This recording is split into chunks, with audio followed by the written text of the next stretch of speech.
Alright, so here we are again. So now that I've settled down a bit, so let's watch this trailer again and kind of take a deeper look into what was shown here and maybe analyze it a bit.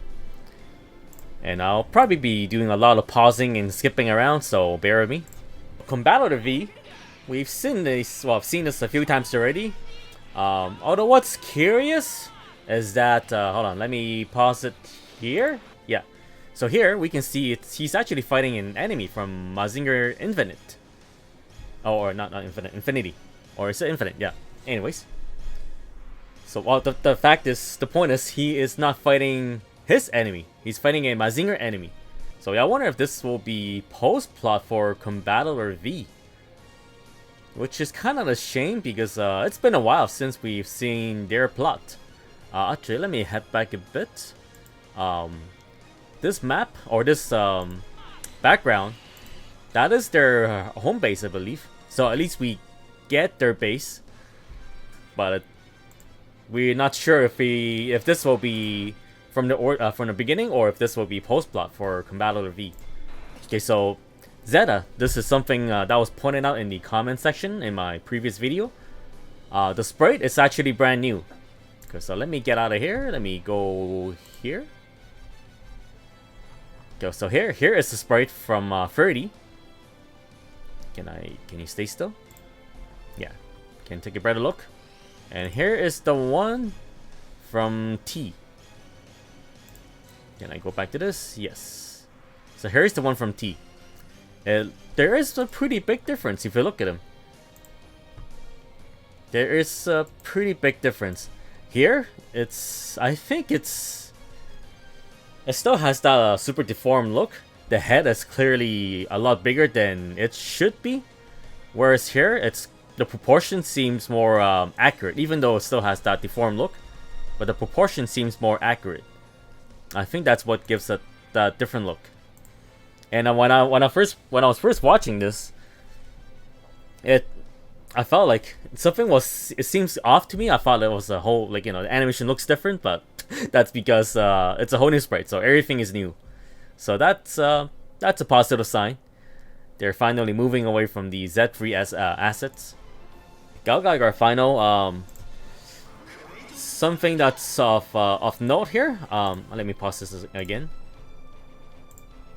So let's go back to the character list, or not character list, series list, if it will respond.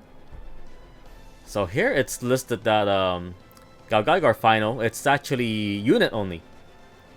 So which means we are not getting the plot from final.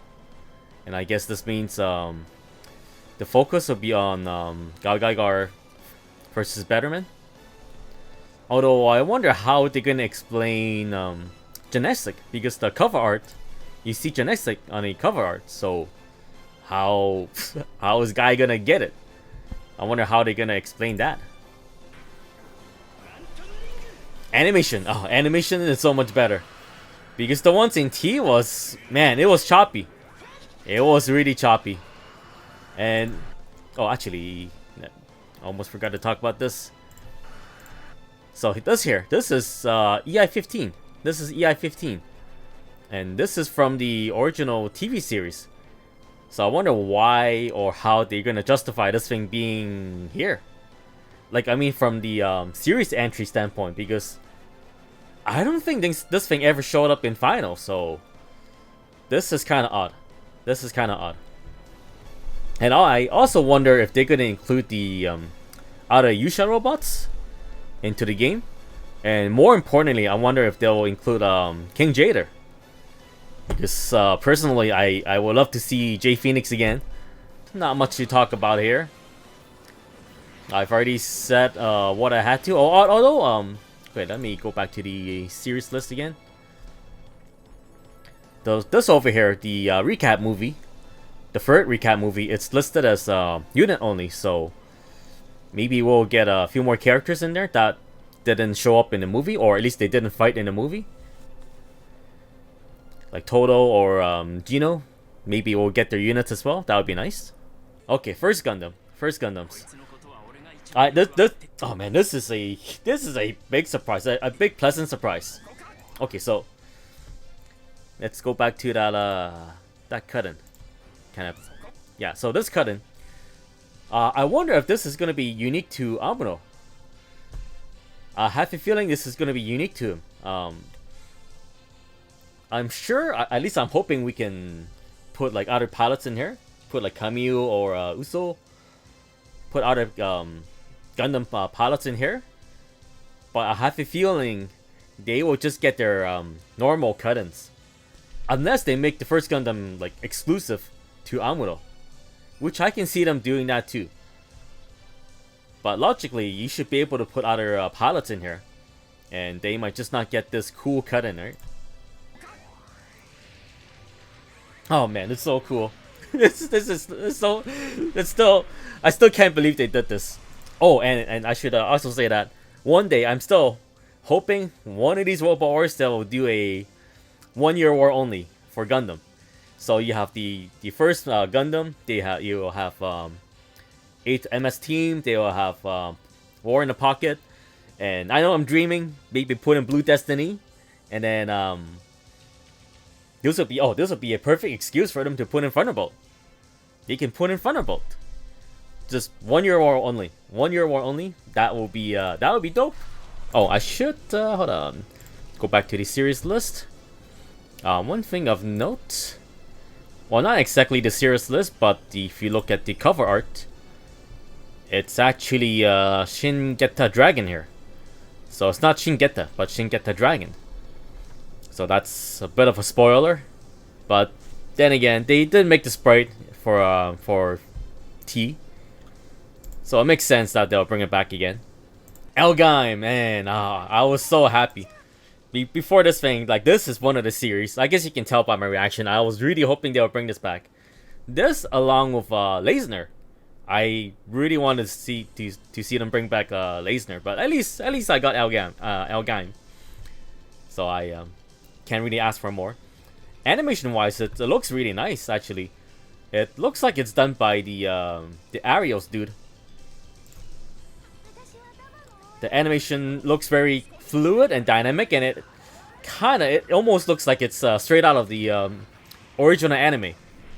Like a lot of the effects, it looks just like how it looked back in the original anime.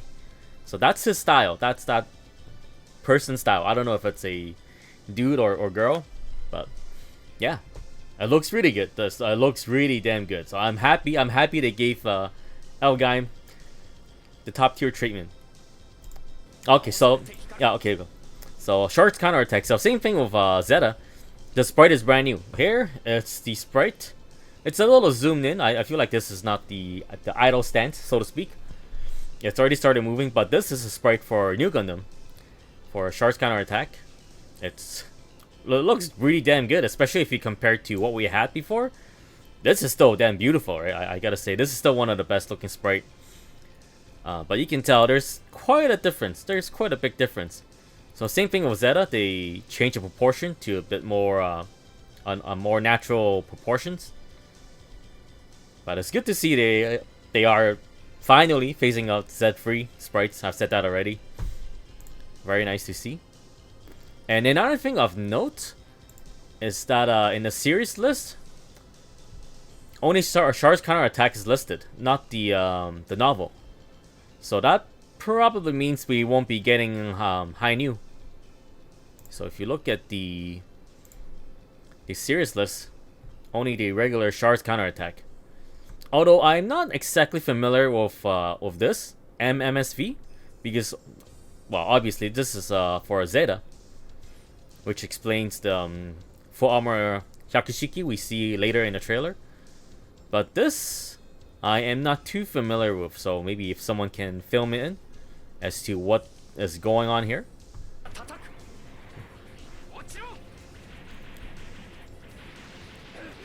Although I think the enemy sprites are still the same though.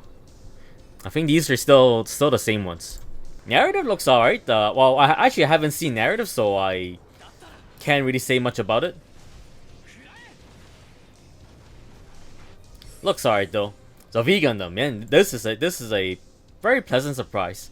It's been many years. Apparently, it's been 18 years 18 years since Veganum has been in Robo Ors. So that's pretty wild, man. Although I'm not really feeling the animation. It feels a little stiff. Although the sprite itself, it's kind of consistent with the other Gundams. It has a, let's see. Is there a better shot? Okay, let's start from here again. Yeah. Similar to Zeta and New, it has a much more realistic proportion instead of the more like really deformed big head proportion. So this one, it looks more natural. But yeah, the animation, it's so that looks fine. That looks fine. So my problem is this: that transition that looks pretty stiff, and then the kick afterwards got me a little worried. We'll see. We'll see. Just Prince. I actually don't remember much from this series. I just remember watching it and thinking like this is perfect for Robo Ors. The mechs and stuff, their action is all flashy, so yeah, at least we got it. At least we got it. Other than that, not much else for me to say. So let's move on. Majin Kaiser Infinitism. So there apparently this whole Infinitism line, it's like a toy line where they reimagine a lot of the Go Nagai robots into the Infinity style. So Kaiser is one of them, and I believe Grandizer it's one of them as well. You can buy a toy that has this type of look. So that's why when I saw Kaiser, it gave me hope for a second. It gave me hope that they will bring back Grandizer, or at least Grandizer Infinitism. But maybe next time. Because last time we got Grandizer, it's in Z, I believe. Yeah, I think it's in Z. Gridman. Although, yeah, I'm kind of curious how they're gonna do the plot for Gridman. Like their world, they might kind of have to like, how do I put it? Like almost like isolate their own world. Because otherwise, how are they gonna explain their plot for this? So if anything, this is like I guess this is the oddball series for this game, because for the past few Robo Wars, they always have a weird. I don't want to call it weird, but a little out of place series. While V, you have Yamato. Well, it's a spaceship. It still kind of fits. It fitted surprisingly well. And then in X, you have Nadia. Nadia, it's nutty. Like what? Like why? Like I know they have a battleship, but Nadia, come on, man. And then in T, you have Harlock is fine. It fit in pretty well, but Bebop, come on. Like as much as I love Bebop, they don't really belong in Robo Wars. So in this sense, Gridman, it's a much better fit. It's still a mech. It's like it's setting at the line between a mech and a tokusatsu. So in this case, it's I very much welcome this entry, but I'm just curious about the plot. So I wonder if this choice was influenced by Midorikawa, since he is a huge Robo Wars fanboy. I'm sure he kind of bugged Terada about it. And then Hakayo. So this will probably be the main plot for Gao Gaigar, since Final is supposed to be unit only. And to be honest, I actually don't know too much about this Gao Gaigar versus Betterman. But like I've heard about it, but I just don't know too much about it. So that's why I was really excited to see that. So Hyukubine 30.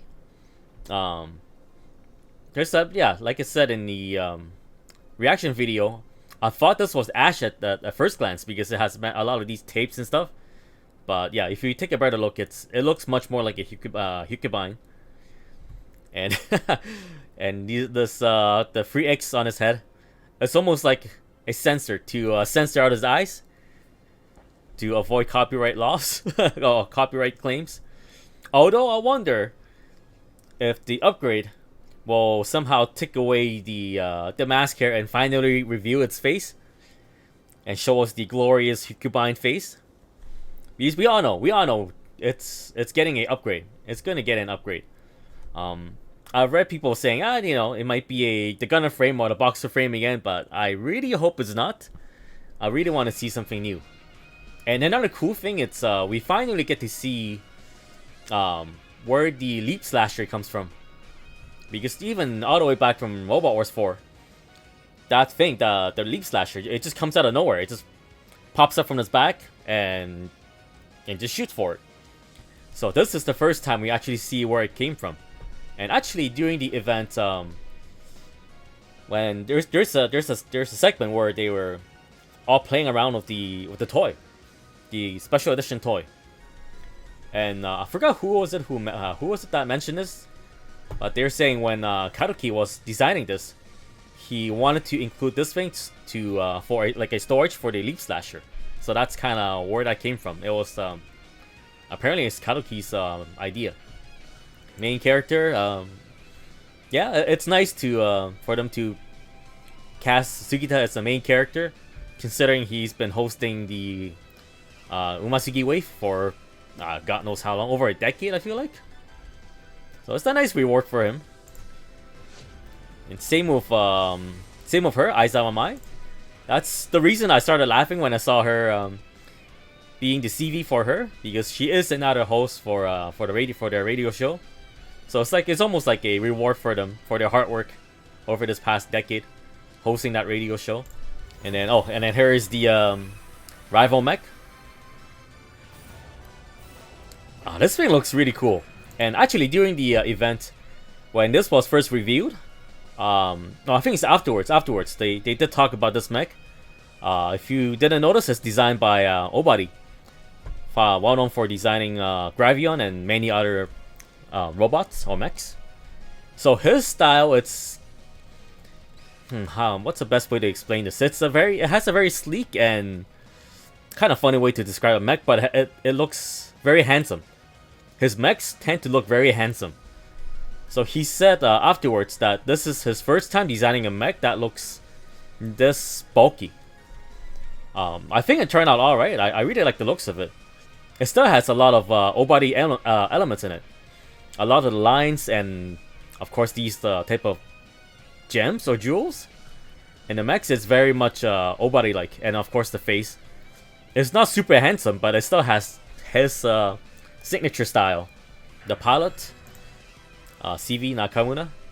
I feel like this is a request by Sugita. At least they joked about it during the event. Sugita kind of made a joke about Terada granting his wish, so I feel like that's the reason why he's there. And for those who don't know, these two guys are really good friends in real life. And I should also add, so this character is confirmed to be an alien. Let me go to the original here. Original. So let me keep going down. Wait, is it further down? Yeah, it's further down. So it says here, yeah, like this dude, he's an alien. So I guess we'll have to play the game to find out more what's going on.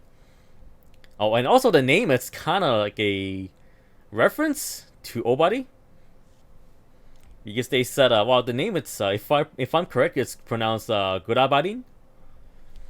So at first they were jokingly saying they wanted to call this Gurabari, as in, referencing Obari, but they decided not to. So that's a nice little lore for this mech.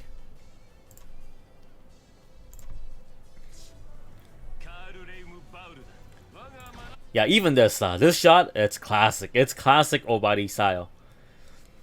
It's beautiful, man. Oh, it's beautiful. I love it.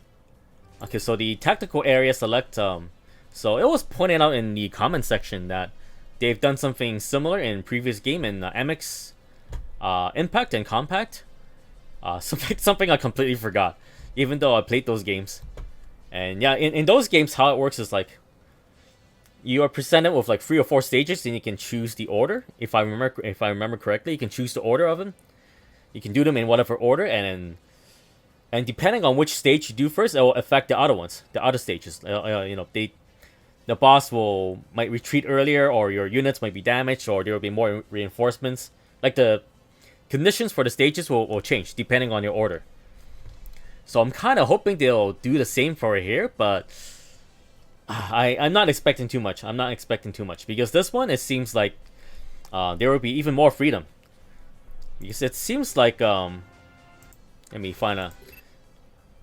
So it seems like it says like you see Tokyo here, Izu here, Ominato. I'm not actually I'm not too familiar with this area. So it seems like there's a few areas, quite a lot of areas. I mean, maybe probably more somewhere else. And then each area will have their own set of stages you can play, I guess. So that's why I feel like this will have a lot more freedom. And yeah, I wonder how they're gonna balance it. Actually, there's one thing. Okay, so this thing here. So in terms of balancing, I feel like this is how they're gonna balance it. So this, it's essentially a power level. So this is the power level of your for the player. This is the power level of the enemy for that stage. So I guess this gives you an idea of difficulty for that stage, and kind of gives you a, I guess, like a gauge on whether you can tackle this stage or not. And another thing I noticed here, it's this is the requirement or condition to unlock. So what this probably means is once you go to an area, there will probably be a list of stages, but some of them might be locked. There will be requirements you have to complete before unlocking them. So maybe you have to play this first level first, and then once you complete it, then you can go on to the next one. Or maybe there's some hidden objective you have to complete first. Who knows, right? So auto battle. Let's see. Let me. Okay, so here it is. Here it is. So you can choose the AI pattern when you go into auto battle. So this is balance. This is going on offensive or more aggressive, and this is defensive. What that means, I'm not too sure what they mean by like defensive or aggressive or offensive. Like, how does the AI, how does the AI perform? Like, what type of actions will they take? Like, if I choose offensive, does that mean the AI will just send the units like straight in? And I wonder if it's smart enough to fully utilize like ranged units and stuff too. Like, place a unit at the max range to start sniping people. Kind of curious how that works, but yeah, I don't really see myself using the auto battle too much.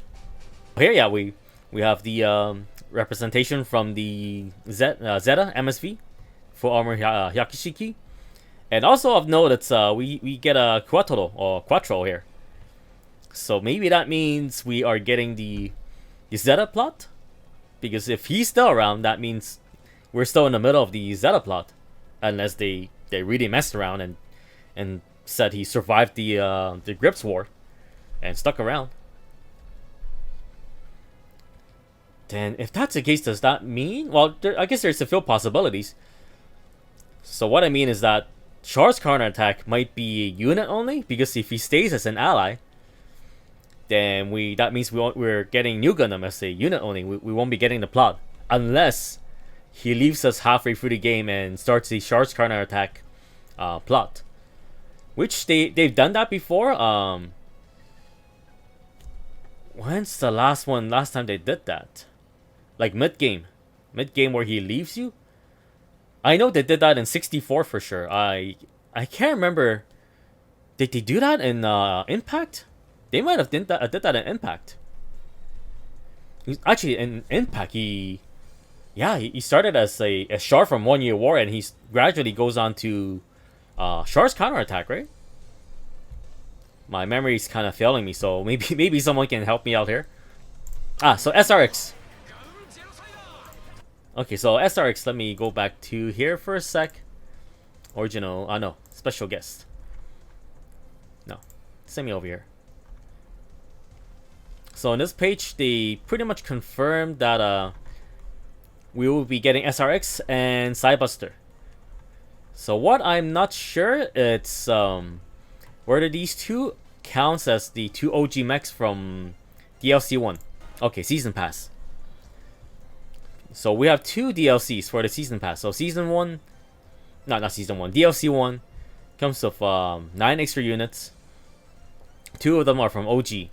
So I'm wondering if SRX and Sidebuster, it's these two. That's what I'm curious about. And of course, I already asked this question in my first video. These extra units, I wonder if it's going to be part of the series that's already been announced, or if it's going to be completely new series. That's another thing that they didn't quite explain. If they did somewhere else, then yes, maybe someone can link me to those info. That would be great. So that's all I gotta say for this trailer. If they drop another PV, then I'll do another reaction video and I'll try to break it down again. So until then, thanks for watching, and I'll see you guys next time.